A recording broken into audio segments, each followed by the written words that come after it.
From the studios of the Department of Communication in Phillipsburg, welcome to Next Level Thinking. Here are your hosts, Team APAP. Say Martin. Hello, and welcome to Next Level Thinking with your psychologist from APAP SXM. My name is Stephanie Hassett, and I'm here together with Caroline van Oost and Sanne Gruiters. This program has been made possible by the Ministry of Public Health and DCOM. This program highlights topics that help deal with the subject that matters most, ourselves. Last week's episode, we discussed everyday frustrations, how this affects your daily life, ways to deal with frustrations, etc. We discussed how we have a window of tolerance, a bucket, you can also say, where we can fit daily stressors in and things that come our way on a daily basis, and also how it tends to overflow when things get too much.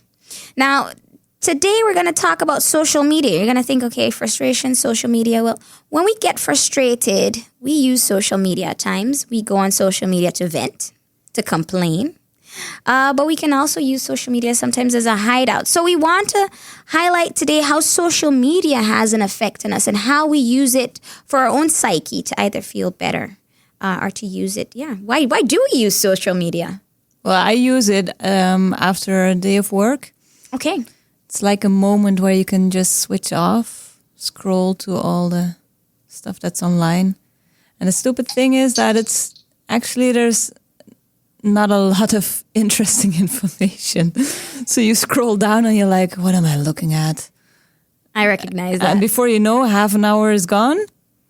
And you think it helps. I mean, when I start doing it, I think it will help me to, just end the work day and switch off to my relaxation mode. Right. Caroline? Sorry? Well, social media in there, right? Oh, yeah. Sorry, there was just an important message on Facebook. Let me put it away. Sorry. Yeah. What were we talking about? Well, we're talking about social media today. What were you on, Facebook? Yes. Oh, yeah. So social media, how it can distract us as well, right? From the things.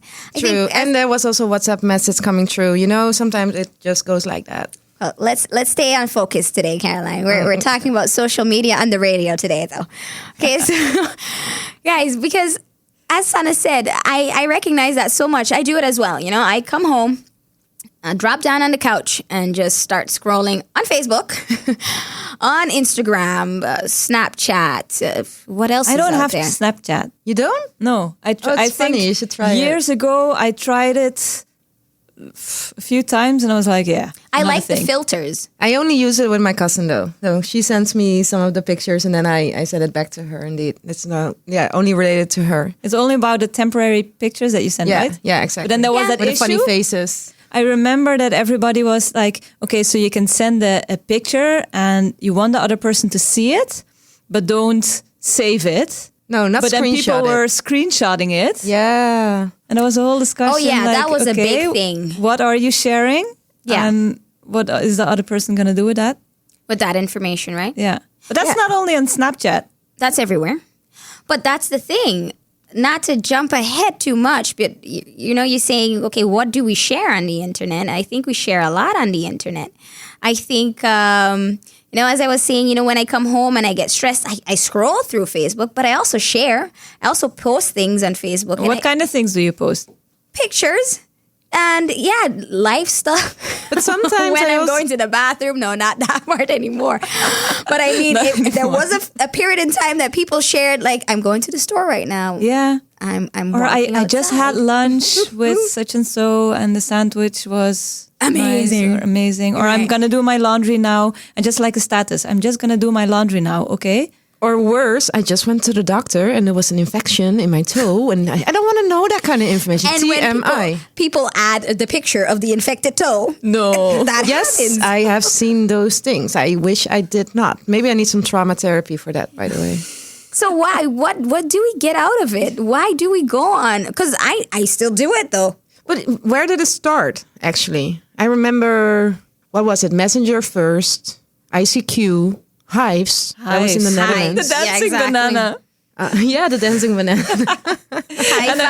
High five, yeah. I remember a group that was called Apparently I Look Mad. Oh yeah. page. Yeah, that's true. In Dutch, it was the Ik schijn boos te kijken hypes.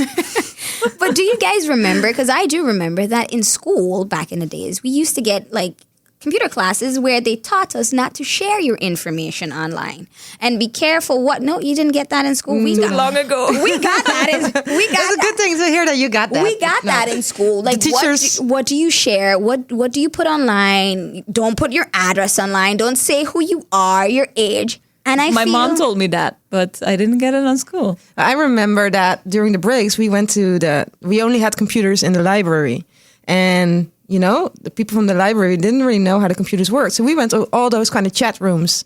And overshare? And overshare, of course. But that's also, we didn't have that lessons. And most of the adults didn't really know what we were doing. No. So that was But I also the think risk. That gap between the adults and the children, that's not that big anymore now. No. Right? I mean, it's not just children on Facebook and all the Not social anymore, media. indeed. Not anymore. So the adults are there too, but I think there's still a gap. And if you don't get into the online world, then the gap will also stay there. So there's also a role of adults and especially parents. We all go on Nowadays, yeah. on Facebook. So now, what do you got? Facebook, Instagram, Twitter? Twitter. Yeah, we have Twitter. I mean, Trump is always on Twitter. Oh, yeah. Yeah, I don't use Twitter anymore, but oh my. Me neither. Actually, sometimes just to follow or to have some laughs, yeah, you could use it for that. And that's what I go on social media for actually as well, for laughs. Yeah. The laughs? memes. The memes. The Oh. Vines. Do we still do Vines? I don't know. Is it Yeah, still there? I guess it's still there. Yeah. But also what I do is when I go on social media or just news on social media, you have to look out for fake news, of course. But I don't just check the news, but I also check how people reply on it.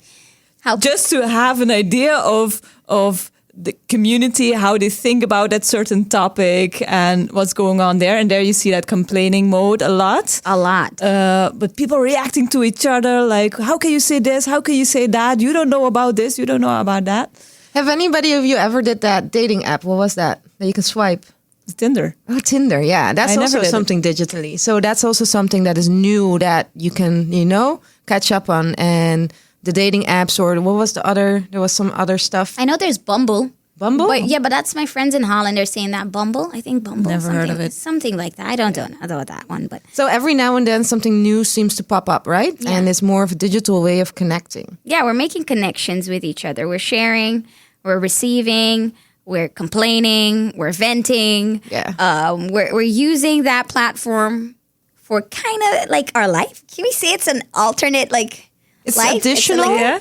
Is it? It's like, I feel it's so weird sometimes because we share. I see stories from people and I wonder, right? Is this really how this person's life looks like? Is this really what's going on? Is this same as fake news? Is this actual information that I'm presenting? Or with is right it now? just a part of life? And what part do you share? And all for the likes, or is it that is all for the likes? Yeah. That's also a part of it. I started Facebook myself to be connected to my sister who lives in the States. And, that was the easy way to send her messages. But then I also started playing Farmville, that kind of game on Facebook in the beginning. I don't do that anymore, by the way. But that's, in that sense, something that was just a leisure activity, something to do in your free time. Right. That's how Facebook trapped you. Yeah. Because I remember that. I always wanted to come back to see if my crops grew. Because it wasn't that interesting in the beginning to be on Facebook. It was not. No, there were like 4 people. Like 4 friends. So they had those games that you kept coming back. I mean, now your news feed is full of commercials, of updates, there's just so much information coming our way through. Facebook is even giving you information that maybe you are interested in. True. And did you know that you can even look up on Facebook how much time you're spending on that app? Really? The same with Instagram. I think my phone gives me that information as well. I think my phone gives me globally online, but now I'm not sure. Yeah. It's interesting to look into The screen time, that's what my phone gives me on information. Yes, but not just exactly. social media. Social media in itself, it's called social media. Is it social? Yeah, because for me, it's the connection to my sister, for example. So, and it's also, with other friends that I don't see that often. It's an easy way to stay in contact. So in that sense, for me, it's social. But what's the percentage of it being social? I think that was in at first that was the main thing, being social, connectedness and all that. But if we talk Wide about Web. all that information and those ads and everything on it, is it still mostly about being social? I really wonder, because are we being social? Exactly what you're asking. Are we making those genuine connections that we normally are making with others? Yeah. And I mean, being connected to family abroad, yes. But we also have their phone number, right? Exactly. We can give a call. Yeah. So that's very interesting. Let's discuss that some more in our second segment. Kind of the paradox of social media, right? Is it social? Are we really being social, or are we getting less social actually? Stay tuned to Next Level Thinking and we'll get back to you on that. Next Level